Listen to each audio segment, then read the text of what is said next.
Right road మరమ్మతులు చేయాలంటూ రోడ్డుపై బైఠాయించారు వికారాబాద్ జిల్లా ప్రజలు. చెవెళ్ల బస్సు ప్రమాద ఘటనలో 19 మందిని పొట్టన పెట్టుకుందంటూ కాంగ్రెస్ ప్రభుత్వంపై ఆగ్రహం వ్యక్తం చేశారు. కమిషన్ల కకుర్తి తప్ప ప్రజల జీవితాలపై పట్టింపు లేదంటూ కాంగ్రెస్ ప్రభుత్వంపై నిప్పులు చెరిగారు. సీఎం స్పీకర్ ఉన్న జిల్లాల్లో కూడా ఇలాంటి అధ్వానమైన రోడ్లు ఉన్నాయంటూ దుయ్యబట్టారు.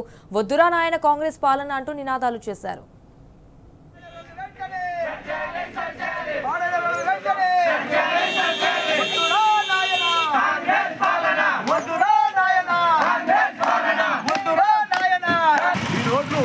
మన రాష్ట్రంలో కానీ అధ్వానం మారిపోయినాయి. మన జిల్లా నుంచే ఒక ముఖ్యమంత్రి నాడు, ఒక స్పీకర్ నాడు, పెద్ద పెద్ద నాయకులు ఈ రోడ్లన్నీ నిన్నగా వదిలిగా అమాయకంగా ఒక్కరికొక్కరు 19 మంది పొట్టబెట్టుకున్న రోడ్లు మాత్రం గొప్ప గొప్ప మాట్లాడతారు. పనికి ఏం జరిగిపోయిన పరిస్థితి ఉన్నది. ఈ సబ్సిడీ ఎందుకయ్యా 6 గ్యారెంట్లు అమలు చేస్తామని చెప్పారు. ఎక్కడైనా 6 గ్యారెంట్లు ఎవరికి ఇచ్చారు?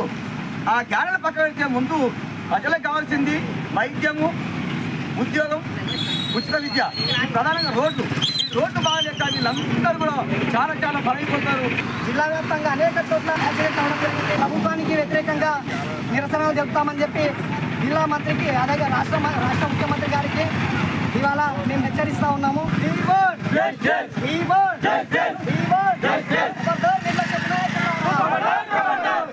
నిర్లక్ష్య నాయకులారా.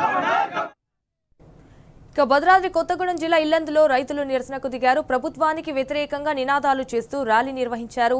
ఏఐకేఎంఎస్ ఆధ్వర్యంలో ఎంఆర్ఓ కార్యాలయం ముందు ధర్నా చేశారు. ఇటు మోంతా ఎఫెక్ట్ తో నష్టపోయిన రైతాంగాన్ని ఆదుకోవాలని కూడా తహసీల్దార్ రవికుమార్ కు వినతి పత్రం సమర్పించారు. ఆయన ఇల్లందు, ముకుందాపురం, కొమరారంలో కొనుగోలు కేంద్రాలు ఏర్పాటు చేయాలని కోరారు. ఇటు తుఫాన్ వస్తుందని తెలిసి కేంద్ర రాష్ట్ర ప్రభుత్వాలు నిర్లక్ష్యం చేశాయని ఆరోపించారు. పంట చేతికొచ్చే దశలో వర్షాలు కురవడంతో తీవ్రంగా పంట నష్టం జరిగిందని, లక్షల రూపాయలు అప్పులు చేసి పండించిన పంటలు తడిసి మొలకెత్తాయని రైతులు ఆవేదన చెందారు.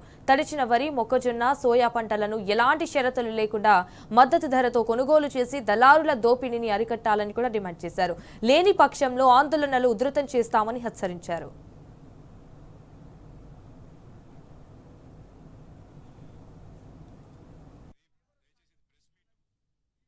మూలంగా ముఖ్యంగా మొక్కజొన్న రైతులు ఎవరైతే ఉన్నారో ఆ రైతులు తీవ్రంగా నష్టపోయారు. వరిసేళ్లు మొత్తం తీవ్రంగా కొట్టకపోయాయి. నేలమట్టం అయిపోయినటువంటి ఒక స్థితి ఉన్నది. అలాగే మిర్చి పరిస్థితి కూడా అదే విధంగా ఉన్నది.